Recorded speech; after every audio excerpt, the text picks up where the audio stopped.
আমরা ছুটিতে গেছি, ছুটির থেকে আইছি আজকে শনিবার, আজকে আমাদের খোলা। আমরা আইছি মনে করেন এখন আমাদের ভিতরে ঢুকাইয়া পাস হইতেছে, তারপরেও আমাদের কয়লা তোমাদের নাম লিস্টি আছে, টাইম সেকশন নিয়ে গেছে, নিয়ে যায় কলে নাম লেখা আছে, খাতায় লেখা আছে তোমার চাকরি শেষ। পরে পাস কার্ড নিয়ে মনে করেন আমাদের বাড়ি করে দিছে। পাওনা তো আমরা এখন দিছে না দিছে ওরা বলতে পারলাম না, মানে হয়েছে আমার ছালার কাছে। আমার বেতন আমার টাইম 3 মাসের বেতন দিব, আর আমি যে 5 বছর কাজ করেছি আমার 5 বছরের উনি টাকা দিব। আর এখন আমি কি করে চলবো? ও যে আমার এইভাবে বলা নাই শোনা নাই, মানুষই দেশে বেশি আনন্দ বাড়িতে বেড়াইতে গেছে, আর ওইভাবে নিশ্চয় মানুষগুলারে পেটে লাগতে মারে, প্রতি মাসে মাসে লোক বাই করে। আমরা ভাবছি ওরা সরকার হইলে ওর জন্য দোয়া করছে আসল বিছা, ও সরকার হোক আমাদের ভালো লাগে। সরকার হয়ে আরো জালিম হয়েছে, ও জালিম হয়ে প্রতি মাসে লোকগুলারে বাইর করে দেয়। এবার তো অসহায় মানুষগুলারে বাইর করে দেয়, আমরা কিভাবে বাঁচবো? আমাদের একটা ই দিত, আমাদের একটা বাঁচার রাস্তা নাই করে দিত, আমরা অন্য চেষ্টা করতাম। ও কেন আমাদের সাথে এখন আমার পাওনা, আমার 5 বছর আমি চাকরি করছি, আমার 3 মাসের বেতন ওভারটাইম আমার হিসাব করে আমার পাওনা আমার হাতে দিয়ে দিবে। নামটা বল। আমার নাম পারুল। কোন সেকশনে কাজ? আমি বেসিং সেকশনে কাজ করি, আমি অপারেটর।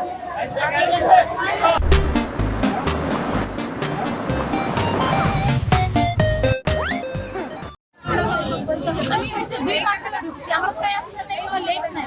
আমার 8 দিনকে বেতন দিয়ে আমার হাতে বেতন দিচ্ছে, 8 দিনকে বেতন দেওয়ার পরে আমার 12 করে দিচ্ছে। আমি এখন আইডি কার্ড টাইলে দিচ্ছে, আমি হাতে যে বেতন পাবো এই সুযোগ আমার দেয়।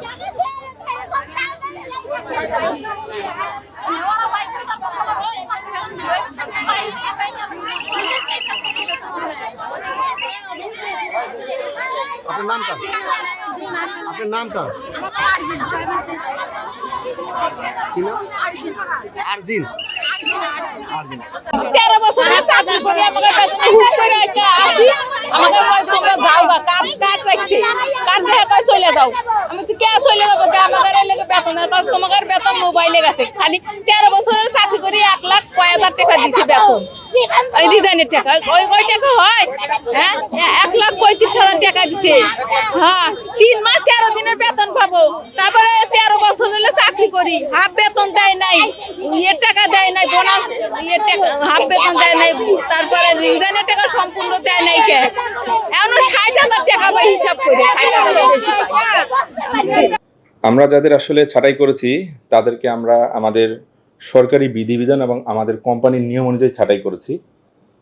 বর্তমানে কোম্পানির কাজ কম থাকার কারণে, অর্থাৎ অর্ডার কম থাকার কারণে আমরা এই ছাঁটাই প্রক্রিয়ায় অংশ নিয়েছি। আবার আমরা আলহামদুলিল্লাহ ভবিষ্যতে যখন কাজ চলে আসবে, আপনারা জানেন প্রতি মাসে 500 থেকে 600 জন আমাদের এখানে জয়েন করে। ইনশাল্লাহ আশা করি হয়তোবা সামনে এই কাজ চলে আসবে যখন, আবার এখানে যারা ছাঁটাইকৃত, যারা ছাঁটাই হয়েছেন তাদেরকে আমরা অগ্রাধিকার ভিত্তিতেই আবার ইনশাল্লাহ আমরা নিয়োগ প্রদান করব।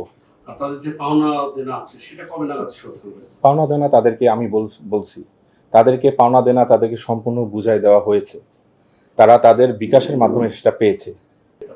বিষয়টা হচ্ছে যে যখন আপনি যেটা বলছেন যে আপনার যখন আমাদের কর্মঘণ্টা বেশি ছিল, আপনার মনে থাকা প্রয়োজন যে যদি একটা কোম্পানির 10 দিন, বিশেষ করে আরএনজি সেক্টরে যদি 10 দিন 7 দিন যদি কোথাও বন্ধ হয়ে যায়, এত বড় একটা যখন বন্ধ হয়ে যায়, তো আমাদের প্ল্যানিং শিডিউল যে থাকে নিশ্চয়ই শিডিউলটা মেনটেন করা টাফ হয়ে যায়, যার কারণে আমাদেরকে অতিরিক্ত সময় নিয়ে কর্মঘণ্টায় সেটাকে ব্যালেন্স করতে হয়। আর কোম্পানির নিয়ম অনুযায়ী যখন যেখানে প্রয়োজন হবে আমরা প্রচলিত নিয়মে তাদেরকে জয়েন করাই। ইভেন কি আবার মনে হচ্ছে যে না আমার ইফিসিয়েন্সি এখন চলে আসতেছে কম, লোকজন হয়ে যাচ্ছে বেশি, এজন্য আমাদের কোম্পানির পলিসি অনুযায়ী তাদেরকে আমরা আউট করছি। আলহামদুলিল্লাহ তারা পেমেন্টও পেয়ে গেছেন। এরপরও যাদের 2-1 জনের যদি কোনো কারণে মিসিং হয়ে থাকে সেক্ষেত্রে আমরা রেজিস্টার্ড আমরা মেনটেন করবো ইনশাল্লাহ। নেক্সট টাইম ইনশাল্লাহ তাদেরকে আমরা অ্যাজ পার কোম্পানি পলিসি তাদেরকে পেমেন্ট ক্লিয়ার করে দেবো। ধন্যবাদ সকলকে, থ্যাংক ইউ। 20 ধারা।